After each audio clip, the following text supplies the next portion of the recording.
Γλυκό του ποντικού. Και ούτε συλλόγιο, πώς το...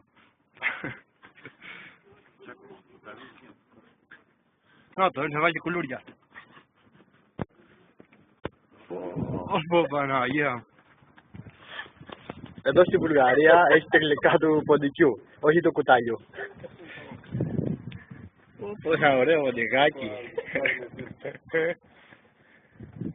Τι λέτε ρε μαλάκα, άντε φάει τώρα σε αυτό.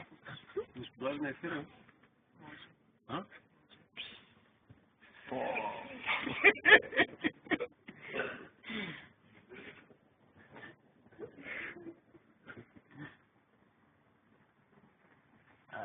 Λέτε ρε. Аз съм потресена съвсем сериозно.